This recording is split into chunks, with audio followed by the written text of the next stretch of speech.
Salut, c'est Nadir, j'espère que tu vas bien et bienvenue dans cette nouvelle vidéo. Alors aujourd'hui, on va voir ensemble, est-ce qu'on est proche d'une crise majeure, d'un crash boursier, ou en tout cas d'une période de forte volatilité. Dans cette vidéo, on va appliquer des modèles statistiques, des modèles économétriques pour essayer de déterminer scientifiquement et mathématiquement si on a un risque de grosse volatilité à venir. Et pour ça, ce qu'on va faire, c'est très simple. Je vais vous expliquer ici, étape par étape, comment est-ce qu'on va faire et je vais également vous montrer le code pour que vous puissiez refaire exactement la même analyse chez vous. Alors, l'analyse ici que je vais faire tout d'abord, c'est sur l'actif donc l'indice S&P 500. L'indice S&P 500, c'est vraiment l'indice qui permet de traquer les plus grosses entreprises aux États-Unis et je dirais même les plus grosses entreprises mondiales. Ok? Pourquoi? Parce que finalement, si on veut déterminer le risque d'une crise dans le monde, euh, les États-Unis sont un très bon indicateur. Pourquoi? Parce que finalement, l'intégralité du monde entier est exposée aux États-Unis, aux actifs financiers des États-Unis. On l'a bien vu, par exemple, pendant la crise de 2008. Comment est-ce que les entreprises qui étaient exposés au subprime donc des États-Unis étaient vraiment exposés à ces types d'actifs et donc ils étaient vraiment à risque et dépendaient fortement des États-Unis. C'est la raison pour laquelle j'ai décidé de prendre en compte le S&P 500 et non pas par exemple le CAC 40 ou un autre indice d'un autre pays. Donc les États-Unis sont vraiment au centre voilà, de l'économie mondiale et donc, c'est la raison pour laquelle je me suis principalement basé sur le S&P 500. Et ce qu'on va faire ici, donc, on va aller tout de suite donc sur mon écran. Alors, on va donc réutiliser hop, un script. Et ce qu'on va faire ici, c'est qu'on va utiliser un modèle Garch. Okay, donc, le modèle Garch, c'est quoi? C'est un modèle qui permet de prédire la volatilité d'un actif. Grâce à ce modèle Garch, ça va permettre justement de déterminer si on aura potentiellement de la volatilité ou pas dans les mois à venir ou dans les périodes à venir. Alors pour faire ça, comme je vous ai dit, on va se baser sur les données du S&P 500. Donc encore une fois, j'ai été sur investing.com et j'ai téléchargé tout simplement donc investing.com. Voilà, donc j'ai été sur investing.com et j'ai repris les données du S&P 500, donc sur un historique de un peu moins de 10 ans. Okay, donc j'ai pris de 2006 à maintenant. Donc ça c'est vraiment important. Donc 2006 ça permet de couvrir des crises majeures comme la crise des subprimes en 2008, mais également les autres crises, donc une petite crise qu'on a eu après en 2012, également la crise du Covid, etc. Donc ça a permis vraiment d'avoir dans son historique des crises majeures que l'on a pu avoir. Une fois donc que j'ai téléchargé ces données-là, je les ai encore une fois exportées en CSV, je les ai par la suite converties en Excel et je vais donc commencer à l'ouvrir directement donc avec Python. Alors, comme dans les anciennes vidéos, et je te recommande d'aller les revoir d'ailleurs, la première chose qu'on va faire, c'est donc importer les données que l'on a téléchargées et les lire directement sur Python. Voilà, donc tout d'abord, je vais importer ici l'intégralité des bibliothèques qui vont nous servir à faire fonctionner notre script. Donc ça c'est l'intégralité des modèles que l'on aura besoin. Et ici on va importer maintenant nos données, donc l'Excel en question qui est ici. Et on va le lire directement sur notre interface.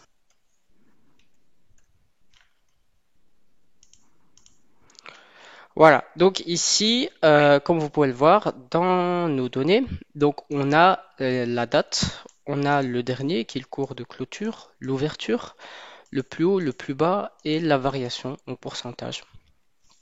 Euh, donc euh, voilà, donc ça c'est nos données brutes tels qu'ils sont dans l'Excel, sauf qu'ici on les a ouverts avec Python et donc ça nous permet justement de lire ces données et de les traiter par la suite également avec Python, et c'est grâce à ça qu'on va permettre de faire et de procéder à nos analyses. Donc maintenant ici, une fois qu'on a nos données, on va, pour procéder à un modèle Garch, on va calculer les log return. Ça, c'est extrêmement important parce que ça va nous permettre justement de procéder par la suite à notre analyse. Et sans ça, on ne peut pas en fait continuer et faire directement l'analyse sur les données brutes comme ça à proprement dit. Voilà, donc ce que j'ai fait ici, c'est que j'ai procédé tout d'abord à un certain filtre sur nos données parce que dans certains cas, les types, l'attribut des cases n'est pas identifié tel quel, c'est-à-dire qu'on peut avoir un attribut, par exemple, de texte, or qu'en réalité, c'est des chiffres ou des nombres.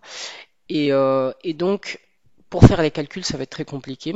Imaginez-vous, par exemple, sur Excel, quand vous avez un format qui est différent, c'est-à-dire qu'on ne peut pas additionner deux nombres qui sont dans un attribut texte, par exemple, sur Excel. Ça va vous mettre l'hashtag valeur ou point d'interrogation valeur. Ici, c'est pareil avec Python. C'est-à-dire qu'il faut avoir les données sous un format numérique pour pouvoir être traité, ou sinon vous allez avoir des messages d'erreur. Donc ici, c'est ce qu'on fait au départ. Je fixe également la partie date et également la façon dont les dates vont être mises. Et je mets donc, comme on va utiliser ici dernier, j'ai principalement mis un filtrage sur la colonne dernier. Par la suite, on calcule donc les log return comme je vous ai dit, et donc ici on a tout simplement donc voilà, donc la date, le dernier qui est bien filtré, donc on a une base de données qui est claire et qui est bien effectuée et qui est prête à être travaillée par-dessus. Et on a à côté les log return. Okay, donc voilà, on procède étape par étape. Ensuite, comme tu peux le voir ici, donc ça, c'est notre modèle Garch que l'on a effectué. Alors, comme tu peux le voir ici dans le code, donc j'ai procédé à un Garch 1.1, donc avec les paramètres 1.1. Sur les 500 derniers jours de notre set de jeu, de notre corpus de données. Donc ça nous permet justement donc de faire une prévision sur les 500 dernières. Et voilà, tu peux voir ici le code directement, tu peux mettre sur pause si tu veux le reprendre. Ici on a l'intégralité donc des différents constantes que l'on a eu de notre analyse. Donc comme tu peux le voir, il est assez robuste. Donc on a quand même d'assez bons paramètres pour cette analyse. Donc les paramètres 1.1 ont quand même été bien choisis. Et ça, donc, c'est le résultat final. Donc la prévision donc, de la volatilité pardon, sur les 500 prochains jours. Je vais l'ouvrir.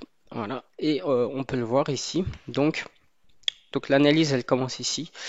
Elle se termine donc jusqu'en 2026.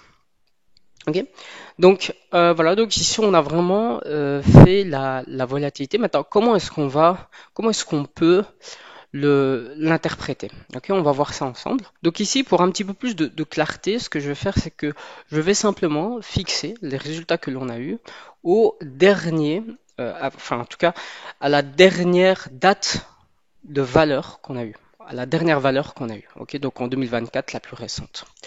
Et donc en faisant ça, voici ce qu'on obtient. Donc ça, c'est vraiment la volatilité que l'on a réellement obtenue. Donc voilà, c'est ce qui est en bleu. Et en rouge, c'est l'analyse, donc la prévision que l'on a fait avec Garch. Et ici, on va voir comment est-ce qu'on peut vraiment l'analyser, comment est-ce qu'on peut comprendre ce résultat-là. Encore une fois, je l'ouvre ici pour des soucis de clarté, pour qu'on puisse par la suite analyser cela ensemble. D'ailleurs, j'en profite de ce moment pour te rappeler que si tu veux que j'analyse ton actif financier de manière professionnelle, c'est-à-dire utiliser les mêmes outils, les mêmes méthodes d'analyse que les grosses banques utilisent et le réappliquer pour ton actif et te dire le résultat, c'est-à-dire est-ce que c'est intéressant de rentrer dans l'actif ou pas. J'utilise des méthodes quantitatives, des méthodes d'analyse quantitative et également du machine learning pour analyser cet actif financier. Et donc si tu veux avoir ce type d'analyse professionnel que je fasse une vidéo dessus et que je te l'envoie en privé et que je te dis également mes recommandations sur cet actif en question. Donc je te fais une analyse complète, c'est-à-dire la tendance, où est-ce que l'action, l'actif peut aller, le timing également. Est-ce que c'est un bon moment, tous les points, tous les meilleurs points d'entrée pour cet actif si tu veux rentrer dessus. Également la volatilité qu'elle peut avoir. Également, je te dis si c'est plutôt risqué de rentrer ou pas. Si tu veux également avoir une répartition de ton actif, c'est-à-dire te dire, ok, ça serait plutôt intéressant de mettre 50% là, 50% là. Enfin bref, je te donne vraiment énormément de recommandations sur l'actif en question et tout ça appuyé et prouvable scientifiquement, c'est-à-dire que je te dis vraiment les analyses et les résultats que j'ai obtenus avec les méthodes quantitatives, c'est-à-dire vraiment les méthodes que les grosses banques utilisent pour analyser leurs actifs financiers. Ça se passe juste en bas, dans le premier lien, dans la description et également dans les commentaires. Et de là, tu peux suivre et voilà, tu envoies tes données, etc. Et par la suite, je t'envoie la vidéo avec l'analyse en question. Allez, on continue la vidéo sans plus attendre. Donc ici, revenons sur ce graphique. Alors concrètement, la volatilité prévue par le modèle Garch sur le S&P 500 nous prédit un regain de volatilité donc au début, enfin pardon, en fin de 2024. C'est-à-dire en fin d'année 2024, ici on est en octobre 2024, et donc entre octobre, novembre et décembre, le modèle prévoit plutôt une hausse de la volatilité, en tout cas jusque 2025. Qu'est-ce que ça veut dire? Est-ce que ça veut dire qu'on va avoir un crash? Est-ce que ça veut dire qu'on n'aura pas de crash? En réalité, ici, il nous prédit vraiment un regain de volatilité, mais qui n'est pas non plus excessif, qui n'est pas un regain de volatilité comme ce qu'on pourrait avoir lors d'un crash où vraiment la volatilité est vraiment à son paroxysme. Ici, on voit vraiment qu'il y a un regain de volatilité, mais qui est totalement normal, qui est totalement modéré, qui ressemble en fait à, voilà, comme tu peux le voir ici, l'amplitude n'est pas non plus énorme. On a déjà eu des amplitudes qui étaient similaires dans le passé, comme par exemple ici la hausse de volatilité, ne veut pas dire forcément un crash boursier ou voilà, une grosse catastrophe à venir. Donc ici on voit que l'amplitude n'est pas non plus extrêmement élevée. Et donc, donc la conclusion que l'on peut en tirer de cela, c'est que finalement, selon le modèle Garch, pour lui, on n'aura pas vraiment une hausse de la volatilité au point à ce qu'on aura une crise financière. Pour lui, c'est vraiment une hausse de volatilité. D'ailleurs, la volatilité, elle peut aller vers la hausse ou la baisse. C'est-à-dire que même si l'actif, le S&P 500, explose en fin d'année, ça corrobore également avec l'analyse Garch. Pourquoi? Parce que ça va vraiment dans les deux sens. Ici, ça prédit surtout la volatilité, non pas le sens de l'actif. Le sens de l'actif, c'est vraiment les analyses que l'on fait comme ce qu'on fait sur notre chaîne YouTube. Mais donc, c'est-à-dire que vraiment, on peut avoir une hausse ou une baisse de l'actif, mais en tout cas, il y aura une hausse de la volatilité. Mais non pas une hausse énorme et donc une crise majeure à venir. C'est-à-dire que vraiment ici ne prévoit pas, en tout cas les probabilités pour qu'on ait une crise majeure ici dans les prochains mois à venir est vraiment faible selon l'analyse Garch. Et pour lui vraiment on va avoir une hausse, une reprise de la volatilité, mais pas non plus au point d'avoir une grosse crise à venir. Donc sur ça je vous rassure, si vous voulez une réponse courte, non on n'aura pas une crise d'ici peu. Mais on peut avoir un regain de volatilité qui peut s'expliquer par une hausse assez soutenue ou une baisse assez violente, enfin pas violente, mais en tout cas une baisse, une tendance baissière qui s'installe pour la fin d'année. Si on corrobore avec les différentes analyses qu'on a fait sur la chaîne YouTube, on voyait par exemple que l'actif Nvidia, etc., avait une tendance à s'accélérer à la hausse en fin d'année. Ce qui peut corroborer justement avec cette analyse et donc nous dire que la fin d'année 2024 va être haute en volatilité. Et si on s'appuie sur les valeurs que l'on a eues avec Nvidia et sur les analyses qu'on a fait, on peut avoir une reprise de la volatilité vers la hausse plutôt en fin d'année 2024. Donc c'est ce dernier trimestre en fait 2024 peut être haussier avec une assez bonne volatilité à venir. Donc ça, c'est vraiment la prévision que l'on a avec le modèle Garch. Maintenant, allons un petit peu plus loin. On va essayer de lui dire, de lui demander qu'il nous prédise, qu'il nous fasse une simulation de comment est-ce que la volatilité peut se comporter si il se base sur la volatilité passée et la prévision Garch que l'on a fait. Voilà, donc ici on vient de terminer donc la simulation. Donc je vais l'ouvrir ici dans emplacement et comme tu peux le voir, donc ça c'est le type de comportement que l'on peut avoir. Alors ici j'ai vraiment fait une simulation, hein, c'est-à-dire que c'est pas vraiment une analyse à proprement dit, mais en tout cas cette simulation va respecter le modèle Garch, donc va prendre en compte en fait le modèle Garch et va également reprendre en compte les mouvements passés de la volatilité de cet actif. Et donc voici à quoi est-ce que ça pourrait ressembler. Bien entendu, ce n'est pas à prendre vraiment à la lettre, c'est vraiment pour avoir une image, une simulation de comment est-ce que le cours de la volatilité peut être en suivant justement ce modèle Garch. Donc, comme tu peux le voir ici, on peut avoir voilà, une reprise de la volatilité. Alors, ce pic-là est à omettre, hein, comme je vous ai dit, c'est vraiment une simulation. Mais en tout cas, toute cette partie-là peut être assez pertinente de le garder en tout cas à l'esprit. Voilà, donc maintenant, une fois que l'on a prédit tout ça, pour s'assurer de la cohérence de notre modèle et pour s'assurer que si notre modèle justement est bon et fiable en tout cas, ce qu'on peut faire, c'est faire un backtest. Alors, le backtest avec les modèles de volatilité, ce qui est intéressant de faire, c'est faire une rolling forecasting. C'est-à-dire qu'on va actualiser la recherche. On va actualiser le forecast, la prévision, sur différents jours. Donc, jour 1, jour 2, jour 3, etc. C'est-à-dire qu'en fait, on va lui dire, prédit le jour d'après. Ok, donc il va prédire en fait ce qui va se passer le lendemain. Et puis une fois que la vraie valeur va arriver, eh bien, il va encore prédire le lendemain. Ok, et donc par la suite, on va avoir deux graphiques. On va avoir le graphique original donc de la volatilité, donc le vrai graphique, la volatilité obtenue, et de l'autre côté, la volatilité roulée, qui est en fait une volatilité qui est actualisée après une journée, 2 journées, 3 journées, ça c'est vraiment nous qu'on choisit. Okay, mais généralement on le fait en une journée ou deux.